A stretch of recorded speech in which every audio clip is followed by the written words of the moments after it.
a black pilot, fresh off a grueling overnight flight, was finally ready to head home. But the moment he stepped into the airport, everything changed. A security officer, eyeing him with suspicion, stopped him without cause, questioning his credentials and humiliating him in front of a growing crowd. What happened just 7 minutes later shocked everyone and set off a chain of events that no one saw coming. Stay with me. This is a story you need to hear.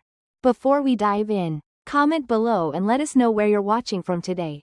And if this story moves you, don't forget to subscribe for more. It started as just another day, but by the time it ended, nothing would ever be the same. Malcolm Carter woke up before dawn. As he always did, the city had not yet stretched itself into its usual chaos. The streets still belonged to those who had no choice but to rise early. Garbage men, delivery drivers, security guards coming off the graveyard shift. He sat up in bed and listened to the distant hum of the world outside. A noise that reminded him of all the unseen people who made the city move but were never truly acknowledged. He swung his legs over the side of the bed, the wooden floor cool against his feet. Today was supposed to be a good day. He was boarding a flight to New York for a project that could change his career. A chance to lead the design of a new cultural center in Harlem. He had worked tirelessly to get here, enduring long hours, dismissive colleagues, and the unspoken rules that always seemed to place a ceiling over men like him. Malcolm had learned early in life that his success would always be questioned. It was never enough to be competent, never enough to be excellent. He had to be undeniable. But even that didn't always shield him. He dressed with care, smoothing out his crisp white shirt and adjusting his tie in the mirror. The face that looked back at him was one shaped by generations of struggle and resilience. His father, a retired judge, had taught him how to carry himself. They'll come for you, son. Not with fire hoses and attack dogs, but with policy, with looks, with little acts of power they think you won't notice. But you will, and you must never let them break you. Outside, the sky was still bruised with the last remnants of night. Malcolm stepped into a cab and gave the driver his destination. The airport wasn't far, but he felt the weight of the morning pressing against him. He knew that before he even reached his seat on that plane, he would have to prove himself in ways no one else had to. And he was right. The first test came at the security checkpoint. A white TSA officer glanced at his boarding pass and passport. Then at his face. Malcolm had seen that look before. It wasn't concern. It wasn't suspicion based on anything real. It was an assessment, a silent decision being made about the kind of man he was. Step aside, sir, the officer said. Malcolm didn't argue. He had learned long ago that resistance only made them hungrier. He moved to the side, watching as passengers who arrived after him moved through without delay. He felt the eyes of others flicker toward him, brief and unsure, before they turned away. No one ever wanted to get involved. The officer ran his hands over Malcolm's belongings with unnecessary force, pausing over his laptop, flipping through the pages of his notebook as if he might find some hidden proof of wrongdoing. "What do you do?" the officer asked, his voice casual, but not kind. "I'm an architect." The officer scoffed, then nodded as if he had expected a different answer. The search took longer than necessary, but eventually, they let him through with a dismissive wave. No apology, no acknowledgement of the time wasted. Just the lingering sense that he had been reminded of his place. Malcolm exhaled and picked up his bags. It wasn't even 7 a.m., and the day had already tested him. But there was more to come. He just didn't know it yet. Malcolm Carter walked through the airport, his shoes clicking softly against the polished tile floor. He held his boarding pass in one hand, his briefcase in the other. He reminded himself not to let the security checkpoint linger in his mind. This was just part of it. A minor delay, nothing more. But the thing about indignities like that was that they never truly left you. They followed you, sat with you, whispered in your ear, asking if you were really welcome in the spaces you fought so hard to enter. He moved toward his gate, scanning the crowd. Business travelers in pressed suits sipped coffee and scrolled through their phones. Families corralled their children, trying to keep them from wandering too far. A young white couple argued in hushed voices near a row of seats, their tension thick but unremarkable. No one paid them any mind. Malcolm found a chair near the boarding area and set down his briefcase. He had a habit of observing people, studying the ways they moved, the ways they existed in spaces. He often wondered if white men ever noticed how freely they occupied the world. How they took up space without thinking about it. How they spoke without wondering if their words would be questioned. How they moved without the weight of someone else's suspicion pressing down on them. He had barely settled in when he noticed the gate agent glancing in his direction. She was a white woman, middle-aged, with an expression that was difficult to read. Somewhere between mild curiosity and something colder. Malcolm had been upgraded to first class. A courtesy extended to him by the firm he worked for. It was a small thing. But it mattered. He had earned it. The woman at the gate turned to her colleague, said something under her breath, and then walked toward him. Sir, may I see your boarding pass? Malcolm exhaled slowly before looking up. Is there an issue? I just need to verify something, she said, though her tone suggested she had already decided there was. Malcolm handed her the pass. She studied it for longer than necessary, her eyes flicking between the ticket and his face. You're in first class? She asked, as if he had written it there himself. That's what the ticket says, he replied, keeping his voice even. She pursed her lips, nodded, and turned away without another word. He watched as she returned to the counter, whispering again to her colleague. He didn't need to hear what was being said. He had seen this before, lived it in 1,000 variations. They were looking for an explanation, an error, a reason to move him. Because a black man in a tailored suit, carrying a first-class ticket, was something that required justification. A few seats away, an older white man in khakis and a navy blazer watched the interaction with vague interest. Malcolm met his gaze, but the man quickly looked away, as if seeing too much might obligate him to care. Moments later, the gate agent spoke over the intercom. Ladies and gentlemen, we'll begin pre-boarding shortly. First-class passengers, please have your boarding passes ready. She didn't look at Malcolm when she said it. She didn't need to. He knew what was coming next. The moment they called first class, he stood up, adjusted his jacket, and walked toward the line. He didn't hesitate. Hesitation was an opening. When he reached the gate, the same woman took his pass again, scanning it with careful deliberation, waiting for the machine to give her permission to let him through. When it did, she handed it back, her lips tight, her face unreadable. Enjoy your flight, she said, her voice neutral, but with just enough distance to remind him that she hadn't expected to be saying those words to him. Malcolm nodded, stepped through the gate, and into the jet bridge. The battle wasn't over. It never was. Malcolm Carter stepped onto the plane, feeling the familiar tension settle into his shoulders. It wasn't fear. He had been flying for years. It was something deeper, something nameless, a sense of waiting, of anticipating the next moment when he would have to remind someone that he belonged. First class was already half full. The usual passengers, a businessman in a navy suit flipping through the Wall Street Journal. A woman with perfectly pressed blonde hair adjusting her noise-canceling headphones. An older white couple murmuring to each other as they settled in. Malcolm walked down the narrow aisle toward his seat. 4A. As he reached it, he felt it before he saw it. The shift in energy, the tightening of space. The man in 4B, a white man in his early 50s, stiffened. His hands gripped the armrests as his eyes flicked up at Malcolm. Then back at his seat as if he were trying to make sense of something. Malcolm paused, letting a polite nod pass between them. Excuse me, he said, gesturing toward his seat. The man hesitated. It was brief, just a half-second of stillness. But Malcolm caught it, a moment of calculation, a flicker of resistance. Then, finally, the man shifted his legs to the side, just barely enough for Malcolm to slide past him. Malcolm placed his briefcase beneath the seat in front of him, then settled in, adjusting the seatbelt across his lap. He could feel the man next to him still watching, as if expecting some kind of explanation. Are you sure you're in the right seat? The man finally asked. His voice was light, casual, a question disguised as small talk. Malcolm let the words sit in the air for a moment. He glanced at his boarding pass, knowing full well what it said, before turning to meet the man's gaze. That's what it says, Malcolm replied, holding up the slip of paper as if presenting evidence in a courtroom. The man gave a stiff, thin-lipped smile. Just checking.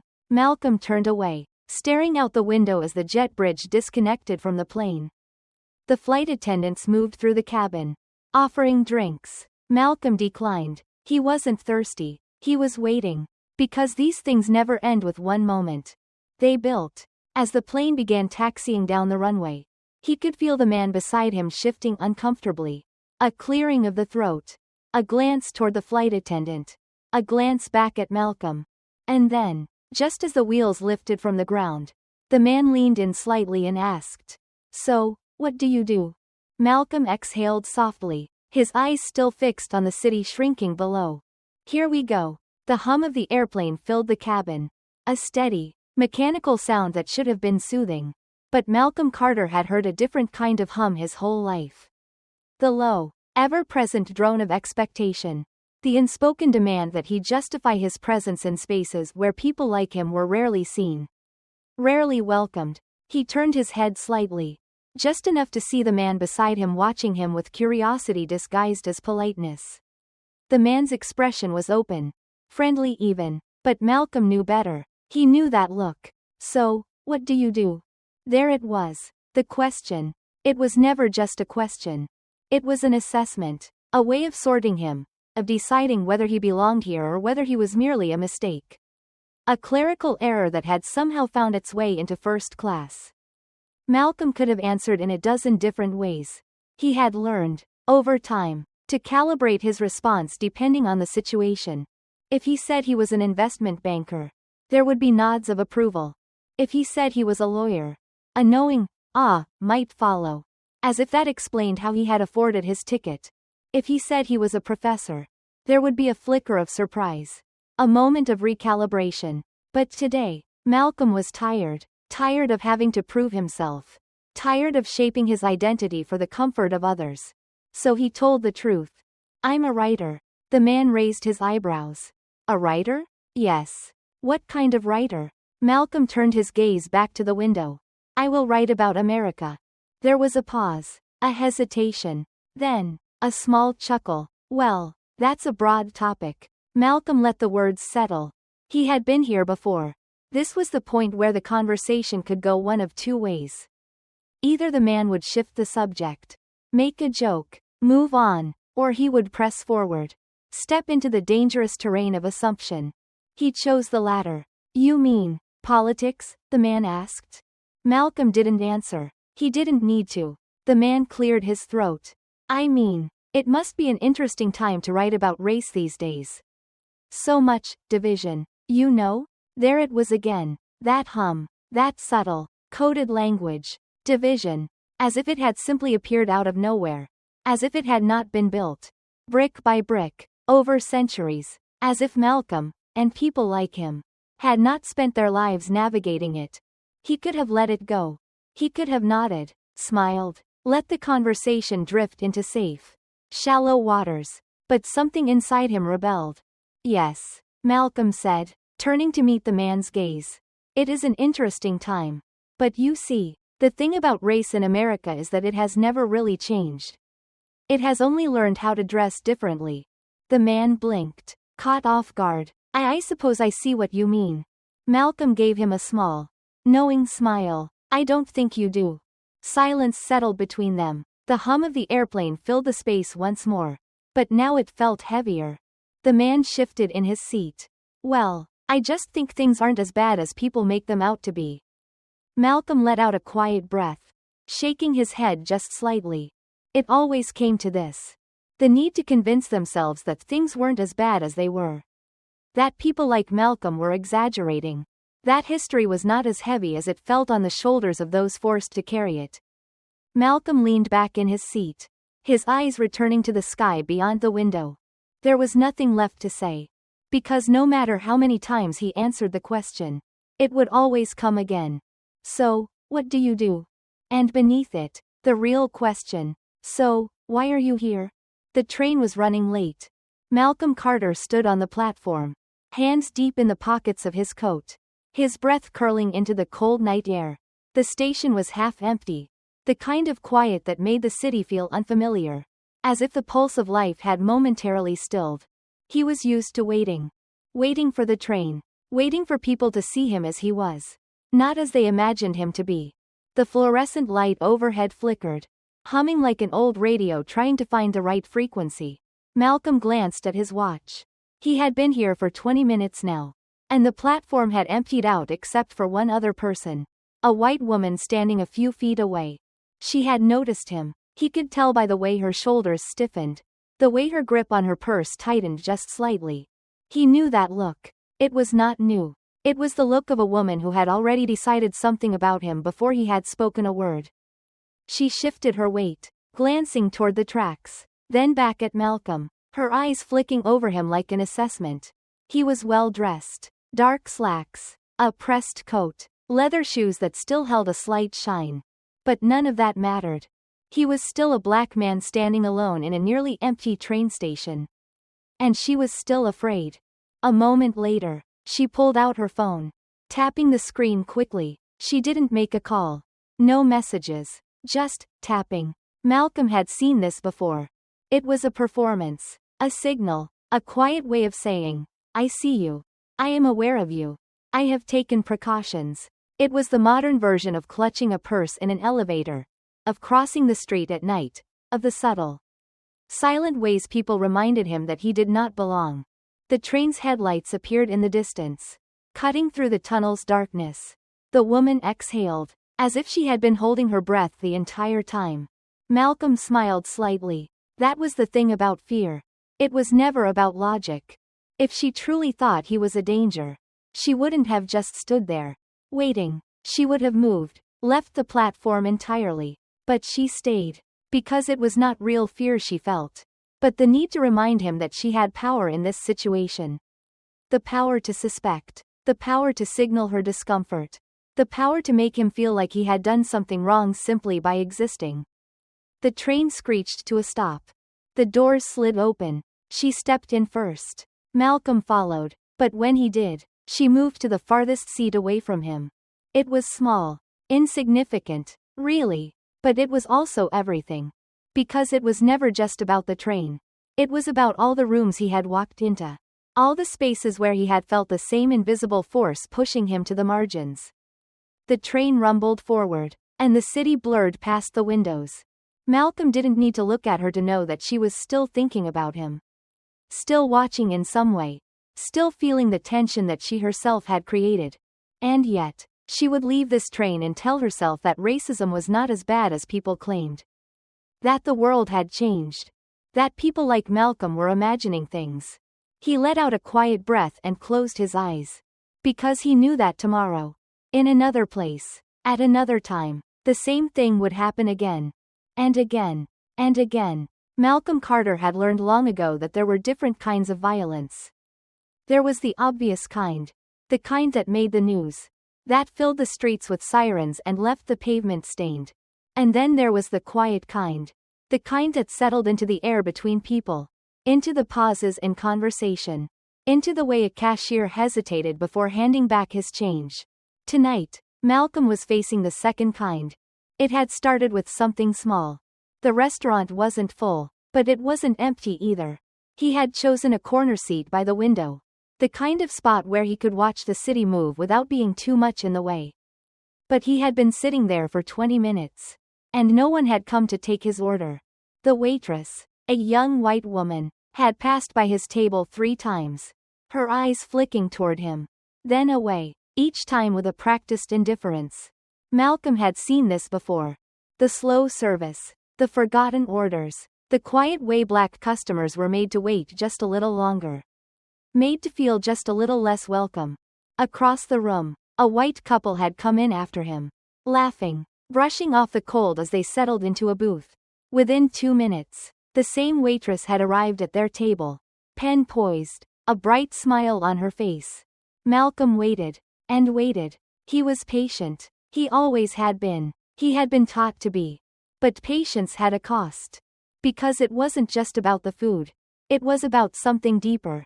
It was about knowing that in this moment, right now, he was being measured. That someone had looked at him and decided he could wait. That his presence was not urgent. That his hunger did not matter as much. He cleared his throat, raised a hand slightly, catching the waitress's eye. For a brief second, something flashed across her face.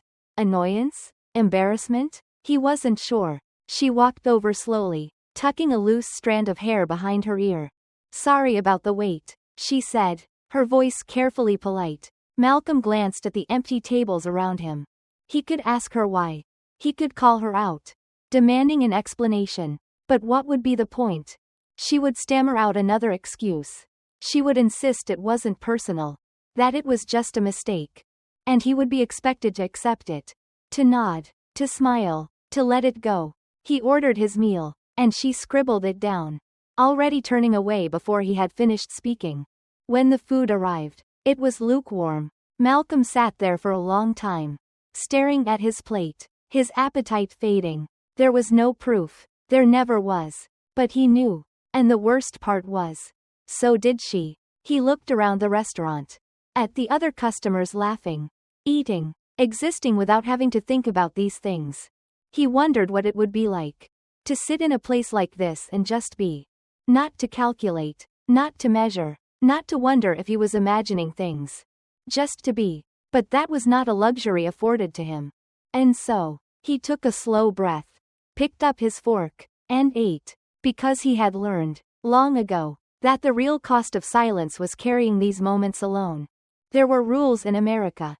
Some were written in ink, posted on walls, carved into the law. Others were whispered, passed down, understood without ever being spoken. Malcolm Carter had spent his entire life navigating both. Tonight, he was about to cross one.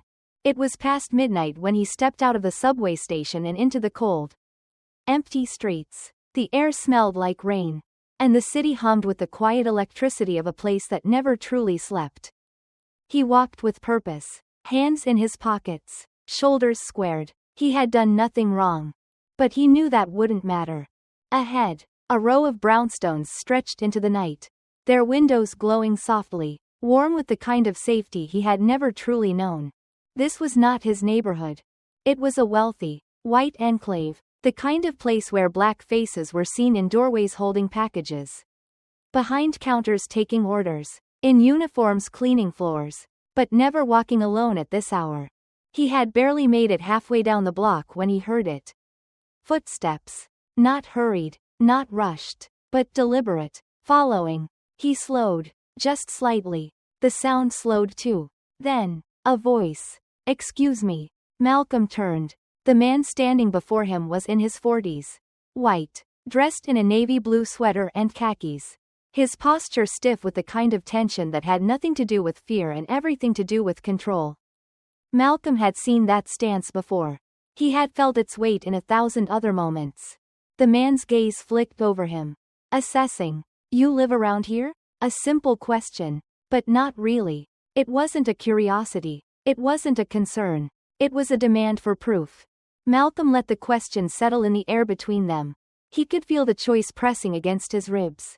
If he answered too quickly, he'd seem defensive. If he hesitated, he'd seem guilty. No matter what he said, the man had already decided what he was. I'm visiting a friend, Malcolm said, his voice even. The man's mouth pressed into a thin line. At that moment, a curtain shifted in one of the brownstone windows. Someone was watching. This was how it happened. Not with slurs, not with violence, not at first, but with a glance, a hesitation, a call. It was the way a neighborhood, a city, a country decided who belonged and who did not. All right, the man said slowly, just making sure. He lingered, waiting for Malcolm to do something, to step out of line, to justify his suspicion. But Malcolm didn't. He simply held the man's gaze. And after a moment, the man turned and walked away. It was over. Except it wasn't. Because Malcolm knew that somewhere in one of those houses, a phone had been picked up. A hushed voice had described him. And now, somewhere down the block, a police car was already on its way. The sirens came slowly, not blaring, not urgent, just a low, steady wail creeping through the streets like a warning. Malcolm Carter stood still, his breath measured, His hands in his pockets but not too deep. He had learned the rules long ago. A black man, standing alone at night in the wrong neighborhood, had no right to sudden movements. The police car pulled up alongside him, rolling to a stop so smoothly that it almost looked casual. But it wasn't. Malcolm could see it in the officer's face as he stepped out. In the way his hand hovered near his belt. Not gripping his gun, not yet, but close enough to remind Malcolm it was there. Evening, the officer said. His tone was light, almost friendly, but his eyes were sharp, scanning Malcolm's face, his clothes, his stance. Evening, Malcolm replied, keeping his voice calm. We got a call. The officer continued, said there was a suspicious person walking around. There it was. The phrase Malcolm had heard all his life. Suspicious person. Never dangerous. Never armed. Never doing anything. Just there. Just black. I'm visiting a friend, Malcolm said. The same words he had given the man on the street. The officer nodded slowly, pretending to consider it, as if Malcolm needed permission to exist in this space. You got your ID on you? Malcolm clenched his jaw, keeping his expression neutral. He knew how this worked. Refuse, and it would escalate. Comply, and it still might. He reached carefully into his pocket, pulling out his wallet, moving slow enough that the officer could see every motion. He had seen men get shot for less. The officer took the ID, glancing at it before looking back at Malcolm. You don't live here. It wasn't a question. No, Malcolm said. A pause. A shift. The officer wasn't looking at the ID anymore. He was watching Malcolm, waiting for something. A nervous twitch. A flicker of fear. Anything to justify turning this into more than it was. Malcolm met his gaze. I haven't done anything wrong, he said. Another pause. A test. Then, after what felt like too long, the officer handed the ID back. All right, he said, taking a step back. But he didn't leave. He lingered, standing in the glow of the street lamp, as if waiting for Malcolm to thank him for the kindness of not dragging him to the ground. Instead, Malcolm slid his wallet back into his pocket and turned away. The officer stayed there, watching, as Malcolm walked to the brownstone and rang the doorbell. Only when the door opened and a familiar voice called his name did the officer finally move. Back to his car. Back to his world.